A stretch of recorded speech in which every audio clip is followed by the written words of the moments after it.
Bismillahirrahmanirrahim. Assalamualaikum warahmatullahi wabarakatuh. Alhamdulillahirabbil alamin. Wassalatu wassalamu ala Rasulillah wa ala alihi washabbihi ajmain.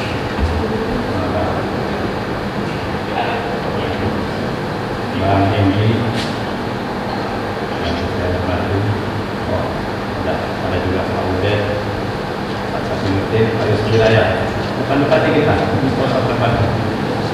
Ini disuruh menyampaikan sambutan yang pertama dan sekaligus membuka acara. Tentunya kalau kita sebagai pembicara yang pertama bisa memiliki waktu yang banyak bicara. Apalagi tidak semua pembicara pada kesempatan ini bisa hadir. Ada Pak Naomi dari depan. Banyak pembicara yang sudah siap. Tidak terasa tadi saya bincang-bincang sama Pak Safiuddin bahwa MPO itu tahun ini sudah tahun ke-35 dan buku yang ada di launching ini melepas menunjukkan aktivitas perjuangannya ini dalam rangka 35 tahun MPO dan 74 tahun kita berhayat. Saya kira HMI yang sudah ikut bergumul dengan berbagai dinamika yang membentuk Indonesia seperti pada hari ini. Menatap wajah Indonesia kita, ada banyak peran kader HMI yang terukir di sana. Juga ada banyak hal yang belum dan saya kira harus kita tunaikan untuk menjawab tantangan kontemporer. Indikator usia 74 tahun bagi suatu organisasi bukan hanya dalam angka, namun lebih dari itu, merupakan perwujudan kematangan, kedewasaan, dan terutama menjadi refleksi implementasi visi dan misi organisasi. Sejauh mana pencapaian atas apa yang kita cita-citakan. Panggilan keindonesiaan dan keislaman, saya kira dua hal ini yang menjadi dasar pergerakan kita di HMI. Sehingga sebagai kader, fatsun moral dan kompas nilai kita sudah jelas, tidak boleh melenceng dari dua hal tersebut, yaitu keindonesiaan dan keislaman. Tak boleh ditambah lagi ya mahasiswa, nah, namanya himpunan mahasiswa. Maka melihat dinamika kebangsaan kita hari ini sebagai kader, rasanya kita terusik menyaksikan bagaimana kesamaan kita bisa saling menegasi. Peranata-peranata kekuasaan dimobilisasi. Demikian pula kehidupan sosial masyarakat diusik untuk saling membenturkan satu sama lain. Sementara energi kita tersedot oleh bangunan kehidupan sosial politik yang cenderung kurang sehat. Pada saat yang sama, sumber daya kita sebagai bangsa besar terkuras di arena pertarungan kepentingan ekonomi politik global. Kita prihatin dalam aspek kehidupan politik, indeks demokrasi bangsa Indonesia menduduki urutan ke-64 dari 167 negara. Jika kita bandingkan dengan negara jiran kita, Malaysia yang selama ini kita sebut sebagai banyak belajar dari kita, belajar dalam semua hal, bahkan bukan hanya belajar dalam hal demokrasi, tapi dia berada di urutan ke-43, jauh melampaui kita. Saya kira ini adalah suatu masalah mendasar yang kita. Jadi riak-riak yang kita saksikan dalam ruang-ruang publik, khususnya dalam masalah politik, tidak menjadi sesuatu yang positif, bahkan lebih banyak yang menjadi negatifnya. Saudara sekalian, artinya kemiskinan yang mengisi ruang politik kita dalam beberapa tahun belakangan ini bukan merupakan pertanda yang positif, bukan indikasi kehidupan demokrasi yang sehat. Sebaliknya, kehidupan demokrasi kita dalam ancaman. Perkembangan mencemaskan yang mencuat dalam sebulan terakhir adalah wacana penundaan pilkada yang mestinya dijalankan tahun 2022 dan tahun 2023. Namun akan diundur dan digabungkan dalam pemilu legislatif dan pilpres pada tahun 2024. Saya menyoal ini dalam kapasitas saya sebagai anggota Dewan Perwakilan Daerah. Kita tahu bahwa pada tahun 2022 ada 101 daerah yang semestinya menggelar pilkada, berganti memimpin daerah yang memang diamanatkan bekerja dalam batas waktu 5 tahun. Ini proses kepemimpinan yang sirkuler. Sirkulasi kepemimpinan ini memiliki makna esensial dalam kehidupan demokrasi. Ada hak politik 5 tahunan rakyat di situ, sehingga proses tersebut tidak boleh diganti dengan penunjukan pejabat kepala daerah untuk masa tertentu yang penunjukannya dilakukan secara vertikal. Karena menunda berarti merenggut hak rakyat, mencederai sirkulasi demokrasi. Belum lagi munculnya dampak lain yang juga bersifat destruktif terhadap demokrasi, yaitu mengancam sustenabilitas parpol. Partai yang tidak bisa mengajukan calon presiden akan didera kekalahan di daerah-daerah.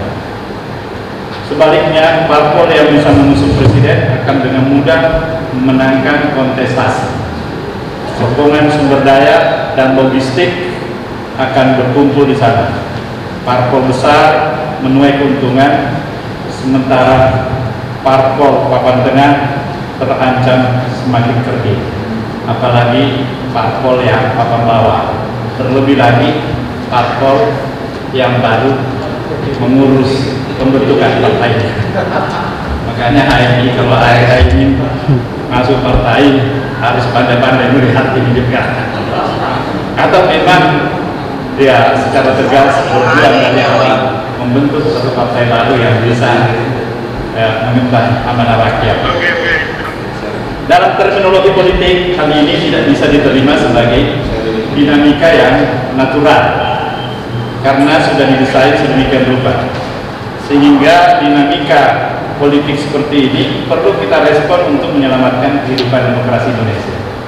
Ini tugas dan tantangan Ketua PBHMI yang baru, yang saya kira sudah menunjukkan prestasi yang luar biasa. Hampir setiap kali saya berkomunikasi, ternyata beliau sedang sosialisasi untuk melakukan pemekaran cabang yang sekarang sudah mencapai lebih dari 60-an. Di kampung saya di Sulawesi Selatan, hampir setiap kabupaten sudah terbentuk, dan sebentar lagi mungkin setelah acara ini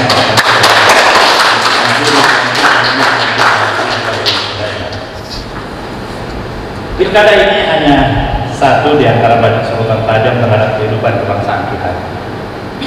Belum berbicara bagaimana belum terhadap iklim kebebasan yang juga menurut berbagai studi menunjukkan kemunduran. Demikian pula indeks persepsi korupsi.